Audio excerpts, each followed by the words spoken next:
Welcome back to my channel. दोस्तों, आज की मूवी में हम जॉन सीना और जैकी चैन को देखेंगे।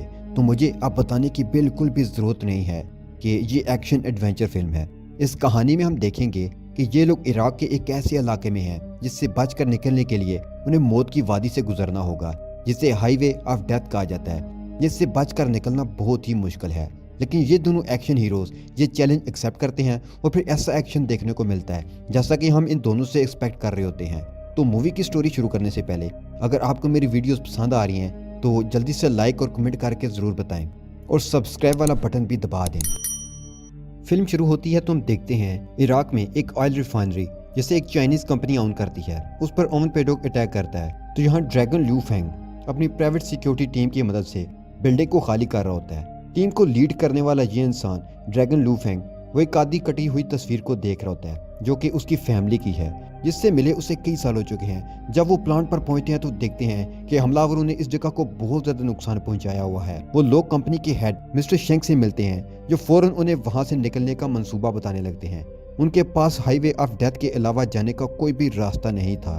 फार्मर यूएस मैरिन क्रिस अपने भाई हेनरी से मिलता है। हेनरी के साथ कुछ उसके किराए के गुंडे भी होते हैं जिनका क्रिस मजाक उड़ाने लगता है। हेनरी को एक आदमी को अगवा करने के लिए बहुत सारे पैसे मिलते हैं। वो आदमी इंटरनेशनल क्रिमिनल है जिसे ऑयल फैक्ट्री से बचाकर निकाला जा रहा है, मगर क्रिस कहता है कि मैं ये फालतू काम नहीं करूंगा। उसके बाद क्रिस वापस अपने गांव में आ जाता है जहां वो कुछ यतीम बच्चों का ख्याल रखता है। उनका मोटर पंप खराब था, इसलिए ओन उसकी जांच करता है। खराबी कुछ ज्यादा ही थी, इसलिए उसे ठीक करने में भी बहुत पैसे लगने वाले थे, जिसकी वजह से क्रिस अपने भाई की दी हुई ऑफर मान लेने का फैसला करता है। प्लांट में लू और उसकी टीम एक प्लान तैयार करती है, किसी तरह से सिक्योरली हम यहाँ के एम्प्लॉयज को बचा कर ले जा सकते हैं। इन्हीं एम्प्लॉयज के दरमियान वो इंटरनेशनल क्रिमिनल भी है। यहाँ दूर से मी नाम की एक एम्प्लॉय इनको देख रही होती है। अगली सुबह वो प्लांट के तमाम कंप्यूटर को बंद करके उनकी एक्सेस चाबी को अपने बैग में डाल लेती है। सिक्योरिटी टीम इन सब एम्प्लॉयज को लेकर बाहर खड़ी बसों में बिठा रही होती है, लेकिन उन्हें ये नहीं पता था कि एक गद्दार ने इस बस पर निशान बना दिया था जिसमें कंपनी का लीडर शेंग सफर कर रहा था। मी को लू की बस में बैठकर जाना होता है, जिससे वो बिल्कुल भी हैप्पी नहीं थी। हेलीकॉप्टर भी बसों के साथ ग्रीन जोन की तरह रवाना होते हैं। कुछ ही देर के बाद बसें सड़क पर अकेली होती हैं। अचानक मी के हाथ से किताब गिर जाती है और उसमें से एक आधी कटी हुई तस्वीर निकलती है और उसे पता चलता है कि ये लू की बेटी है। लू के पास इस कटी तस्वीर का आधा हिस्सा था। लू बात करने की पूरी कोशिश करता है, लेकिन मी बहुत नाराज होती है। वो अपने डैड को नजरअंदाज कर देती है। कुछ घंटों बाद हाईवे ऑफ डेथ पर पहुंच जाते हैं। वहां सड़क के किनारे बहुत सारी जली हुई खराब गाड़ियां पड़ी रहती हैं और इस रास्ते पर बहुत सारे जाल बिछे होते हैं। वहां कुछ बच्चे भी होते हैं जो मदद की भीख मांगते हैं, लेकिन वो भी एक जाल है। उनके रास्ते को दो कारों ने ब्लॉक किया हुआ था, लेकिन लू उन्हें टक्कर मारकर रास्ता बना लेता है और वहां से निकल जाता है। उसके बाद किनारे पर खड़ी हुई कारें ब्लास्ट होने लगती हैं, लेकिन कोई भी बस रुकती नहीं है क्योंकि ये जानते हैं कि ये सब एक जाल है। मी को परेशान देकर लू कहता है कि तुम डरो मत, मैं तुम्हें कुछ भी नहीं होने दूंगा। वो कहती है कि मैं जानती हूँ कि आपको अपनी फैमिली से कोई भी फर्क नहीं पड़ता। यहाँ आप सिर्फ अपने मिशन को पूरा करने आए हो, वरना आप मुझे और मॉम को ऐसे छोड़कर नहीं जाते। कुछ देर चलने के बाद एक रेत का तूफान नजर आता है, मगर उसे देखकर वो लोग हैरान थे कि वेदर फोरकास्ट में तो आज का दिन बहुत साफ था। उनके पास दूसरा कोई रास्ता तो था नहीं, इसलिए इस तूफान से लड़ते हुए अपना रास्ता तय करने लगते हैं। लू कहता है कि ये कोई आम तूफान नहीं लग रहा। तभी सारी बसेस का एक दूसरे से राब्ता खत्म हो जाता है। अगले ही पल मी को तूफान में कुछ नजर आता है। यहाँ हमें पता चलता है कि क्रिस और उसके साथी बसेस का पीछा कर रहे हैं। बस पर बने निशान की वजह से उन्हें आसानी से पता चल जाता है कि किस बस को टारगेट करना है। वो लोग उस बस पर एक हुक शूट करते हैं और सीढ़ी का इस्तेमाल करके वो लोग उस बस के ऊपर चढ़ जाते हैं। क्योंकि उनकी कार में अब कोई नहीं था, इसलिए वो अपना बैलेंस खोकर बस के आगे वाले शीशे में क्रैश हो जाती है और उसे टूटे हुए शीशे में से दो लोग अंदर आ जाते हैं और वो लोग अंदर आते ही वहाँ की सिक्योरिटी टीम पर भारी पड़ जाते हैं और फिर बसेस भी खुद ही चलाने लगते हैं। इसी दौरान एक दूसरी बस पर भी वो किराए के गुंडे हमला कर देते हैं, मगर यहाँ की सिक्योरिटी उनका डट कर मुकाबला करती है। मगर कुछ देर की लड़ाई के बाद वो फिर से उन पर भारी पड़ते हैं। अब वो आहिस्ता आहिस्ता करके सारी बसेस पर अटैक कर रहे थे और मी की बस पर भी वो अटैक कर देते हैं। फाइट के दौरान एक गार्ड मी पर अटैक करता है। इसी फाइट के दौरान मी बस की पिछली खिड़की से बाहर गिरती है, मगर उसकी किस्मत अच्छी थी कि पीछे से आती हुई बस उसके ऊपर से निकल जाती है। उसके बाद गुंडे इस बस को भी चलाने लगते हैं। उसके बाद वो इस बस को सड़क से नीचे उतार लेते हैं और हेनरी बस के कुछ मुसाफिरों को बंदी बना लेता है। मगर क्रिस इस बात से नाखुश होता है क्योंकि किसी भी एंगल से ये लोग मुजरिम नहीं थे, बस नॉर्मल लोग ही थे। हेनरी कहता है कि तुम सब्र करो। कुछ देर बाद बाकी की बसेस इस तूफान से बाहर आ जाती हैं और तब उन्हें पता चलता है कि उनकी दो बसेस गायब हैं। लू उनसे राब्ता करने की कोशिश करता है मगर नाकाम रहता है। उसके बाद हेलीकॉप्टर वहाँ आता है जिसमें लू और उसकी बेटी मी बैठ जाते हैं। उन्हें पता चलता है कि गुंडों ने इंजन का इस्तेमाल करके वो नकली तूफान बनाया था। थोड़ी देर में उन्हें अपनी एक बस नजर आती है और उस बस की गार्ड उन्हें बताती है कि इन सब के पीछे अमेरिकन का हाथ है। दूसरा हेलीकॉप्टर दूसरे रास्ते जाता है जहां उसे इन अमेरिकन गुंडों की कार नजर आती है। दोनों तरफ से गोलियां चलने लगती हैं जिससे एक अमेरिकन कार ब्लास्ट हो जाती है। क्रिस एक बेहतरीन ड्राइवर होता है, वो सारे हमलों से बचता हुआ ऐसी जगह ढूंढ लेता है जहां से वो हेलीकॉप्टर पर आसानी से गोली चला सकता था। तभी एक हेलीकॉप्टर क्रैश हो जाता है। दूसरी तरफ बाकी की टीम इन बसेस को लेकर ग्रीन जोन की तरफ जा रहे होते हैं। लू का हेलीकॉप्टर खोई हुई दूसरी बस को भी ढूंढ लेता है जहां उस बस के ज्यादातर मुसाफिर अंदर ही मिलते हैं, मगर उन्होंने शेंग और उसके असिस्टेंट को उतारकर बंदी बना लिया था। क्रिस अपने भाई हेनरी पर गुस्सा करता है कि डील तो किसी इंटरनेशनल मुजरिम को पकड़ने की हुई थी, तो उन्हें मासूम लोगों को क्यों पकड़ा है। तब उन्हें पता चलता है कि ये काम ओवन ने करवाया है, जो इस ग्रुप का लीडर है, जो बार बार ऑयल रिफाइनरी पर हमला करवाता था। वो कहता है कि मैं ऑयल कंपनीज के लिए काम कर करके थक चुका हूँ, अब खुद के लिए एक साथ ज्यादा पैसे बनाना चाहता हूँ। वो क्रिस से कहता है कि हेनरी की जगह तुम मेरे सिक्योरिटी ऑफिसर बनो, क्योंकि हेनरी अभी नया है। एक्स मैरिन क्रिस उसकी ये ऑफर ठुकरा देता है और वहां से चला जाता है, जिसके बाद हेनरी ओवन से कहता है कि हमें क्रिस की कोई जरूरत नहीं है। तभी अचानक से ओवन उसे गोली मार देता है, फिर उसके साथियों को गोली मारना शुरू कर देता है। कुछ ही देर में लू को क्रिस कार चलाता हुआ नजर आता है, तो तभी वो उसका पीछा करने लगता है। तभी पायलट कहता है कि हेलीकॉप्टर के अंदर इतना फ्यूल नहीं है कि वो उसका पीछा कर सकें, इसलिए वो लू को वहीं उतार कर फ्यूल भरवाने के लिए चला जाता है। दूसरी तरफ क्रिस वापस अपने घर आ जाता है और फिर एक तस्वीर को मुक्का मारकर तोड़ देता है। फिर वो अपने गुस्से को कम करने के लिए यतीम बच्चों के साथ खेलने लगता है और तभी वहाँ लू आ जाता है। लू क्रिस से कुछ सवाल करता है, लेकिन क्रिस जवाब देने में दिलचस्पी नहीं लेता। जब एक बच्चा क्रिस से गेंद मांगता है तो लू नहीं चाहता कि वो डर जाए, इसलिए वो वहाँ से जाने का ड्रामा करता है। दरअसल वो अब भी छुपकर क्रिस पर नजर रख रहा था। उसके बाद क्रिस अपनी कार में बैठकर हेनरी से मिलने जाता है, लेकिन बिल्डिंग में जाने के बाद क्रिस को अपने भाई की लाश दिखाई देती है जिसे ओवन ने वहां पर छोड़ा था, सिर्फ क्रिस को नीचा दिखाने के लिए। लू भी क्रिस का पीछा करते हुए इस बिल्डिंग में आ जाता है। दोनों के बीच लड़ाई होने लगती है, क्योंकि दोनों ही बड़े फाइटर होते हैं। दोनों एक दूसरे से लड़ते लड़ते क्वेश्चंस भी करते हैं, लेकिन कोई किसी का जवाब नहीं दे रहा था। इन दोनों को आखिरकार एहसास हो जाता है कि दोनों का दुश्मन एक है। उसी वक्त कुछ फ्रेंच ऑफिशियल्स वहां पर आ जाते हैं और पैसे मांगने लगते हैं। ऐसा लगता है कि ओवन ने उन्हें भी बेवकूफ बना दिया है और उनको वहां से जाने के लिए कहते हुए गलती से क्रिस के हाथ में जो ग्रेनेड था उसकी पिन बाहर आ जाती है। तभी बम फटने के डर से फ्रेंचमैन वहां से भाग जाते हैं। पिन को लू और क्रिस किसी तरह वापस उसकी जगह पर लगा देते हैं। वो दोनों बाहर आते हैं। फ्रेंचमैन अपने ट्रक में बैठकर लू और क्रिस पर अंधाधुंध फायरिंग शुरू कर देते हैं। उसके बाद वो दोनों मिलकर इन फ्रेंच सोल्जर्स का सामना करते हैं। लू उसे ग्रेनेड दे देता है जिसे क्रिस बाहर फेंक देता है और फायरिंग रुक जाती है। मौका देखते ही लू अपनी गन क्रिस पर तान लेता है और उससे जवाब मांगने लगता है। क्रिस कहता है कि मैं तुम्हें तुम्हारे सारे जवाब दे दूंगा, तुम मेरे साथ चलो। क्रिस की कार भी पूरी तरह तबाह हो चुकी होती है। वहां से जाते हुए वो कुछ ग्रेनेड का इस्तेमाल करके उस बिल्डिंग को तबाह कर देते हैं और वहां से भागते भागते क्रिस लू को सारी बात बता देता है। अगले सीन में ओवन शेंग और उसके साथियों को लेकर रिफाइनरी में लेकर जा रहा होता है, क्योंकि रिफाइनरी के अंदर जितना भी ऑयल रिजर्व रखा था उसको वो कब्जे में लेना चाहता था।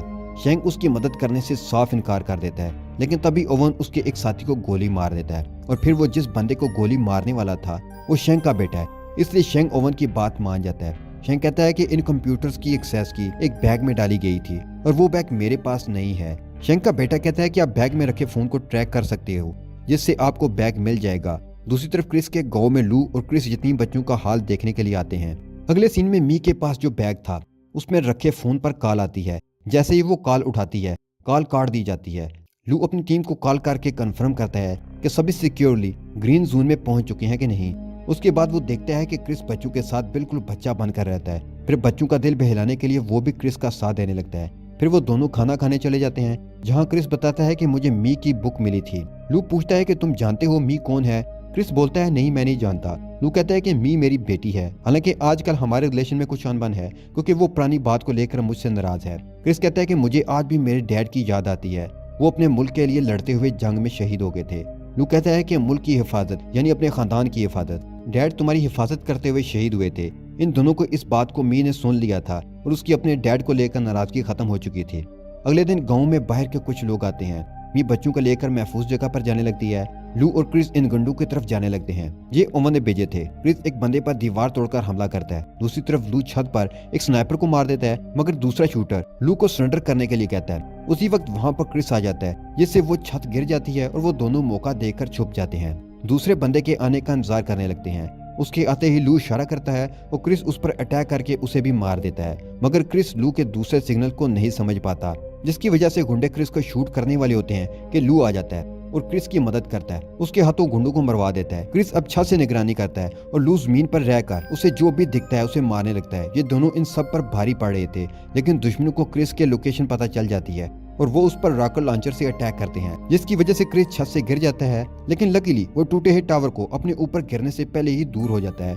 क्रिस और मी के पास जाता है और उससे शेंक का फोन ले लेता है, जिसे वो ओवन के भेजे हुए आदमियों को दिखाने लगता है कि ये रहा फोन, ले लो। अब गांव के सभी लोग बाहर आ जाते हैं क्रिस और लू की मदद करने के लिए, मगर ओवन का एक आदमी एक ग्रेनेड से लोगों को डराने की कोशिश करता है। वो गुंडे कहते हैं कि हमें कोई खून खराबा नहीं करना, हमें मी का बैग चाहिए। क्रिस उन्हें वो बैग दे देता है, हालांकि मी मना कर रही थी।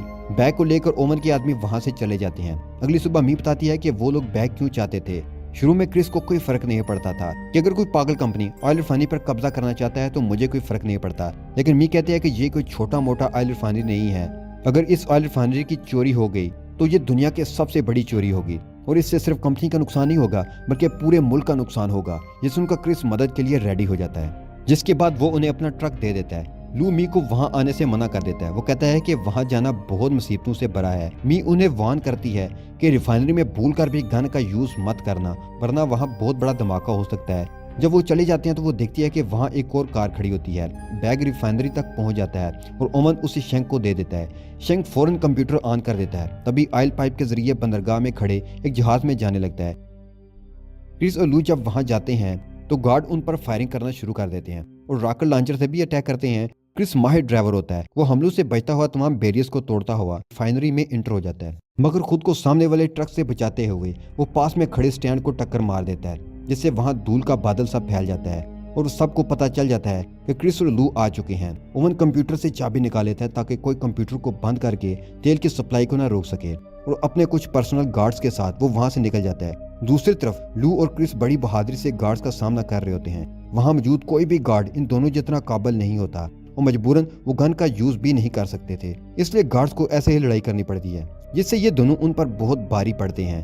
क्रिस और लू एक दूसरे की मदद करते हुए गार्ड से लड़ाई करते हैं। आखिरकार वो बिल्डिंग के मेन एरिया में आ जाते हैं। वहाँ पर एक गार्ड पहले ही उनका वेट कर रहा था, मगर लू उसका ध्यान भटकाता है और क्रिस उस पर अटैक करता है। इस मौका का फायदा उठाकर लू शेंग और उसके बेटे को वहाँ से भागने का कहता है, जिसके बाद वो दोनों इस गार्ड का मुकाबला करते हैं।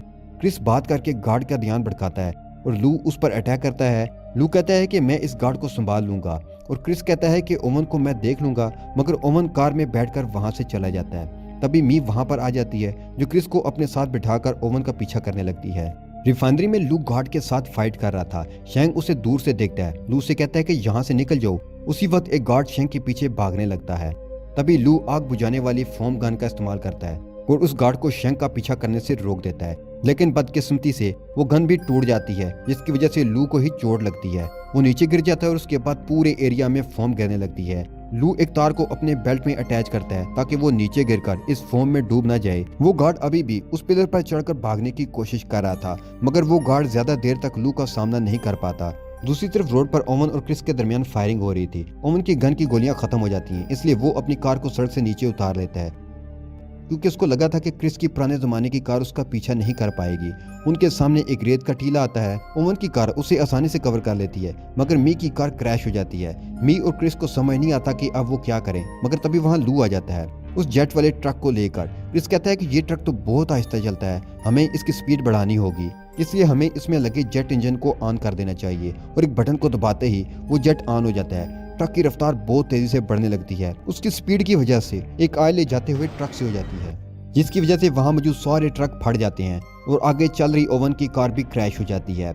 ओवन का ड्राइवर वही मारा जाता है, मगर ओवन बच जाता है। ओवन मरना नहीं चाहता था, इसलिए वो क्रिस को बहुत बड़ी रकम ऑफर करता है, लेकिन क्रिस मना कर देता है, जिसके बाद ओवन ड्राइवर की सीट पर बैठकर वहां से चला जाता है। लू उसके पीछे जाना चाहता था, मगर ट्रक का टैंक लीक कर रहा था और वहां कीचड़ हो जाता है। क्रिस इस ट्रक के साइड में लगे कुछ बटन्स प्रेस करता है, जिसके बाद ट्रक के साइड में 2 प्लेटफॉर्म्स आ जाते हैं और ट्रक कीचड़ से बाहर आ जाता है और ट्रक जेट इंजन की मदद से रेगिस्तान में स्लाइड करने लगता है।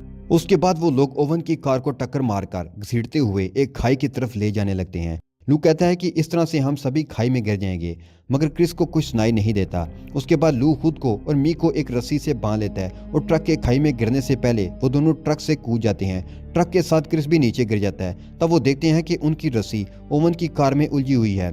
ओवन सोचता है कि मेरे साथ ये भी मारे जाएंगे, लेकिन लू मौका देखते ही इस रस्सी को खोल देता है। उसके बाद मी और लू क्रिस को बुलाने लगते हैं, लेकिन उसकी तरफ से कोई जवाब नहीं आता। उसके बाद लू अपनी जेब में रखी उस नोटबुक की पिक्चर को देखता है जिसके दोनों टुकड़े किसी ने जोड़ दिए थे।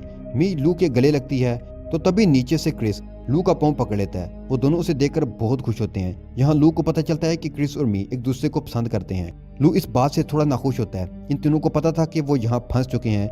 उनके पास मदद की उम्मीद करने के अलावा और कोई भी रास्ता न था। अगले सीन में लू की टीम ऑयल की शिप पर कब्जा कर लेती है और फिल्म के आखिर में दिखाया जाता है कि इन तीनों को भी बचा लिया गया था और वो तीनों क्रिस के गांव में जो खराब मोटर पंप था उसे ठीक कर देते हैं। लेकिन तभी लू की टीम वहां आती है और कहती है कि एक नया मिशन आया है। इस मिशन में लू क्रिस को भी इनवाइट करता है और यहीं पर यह मूवी खत्म हो जाती है।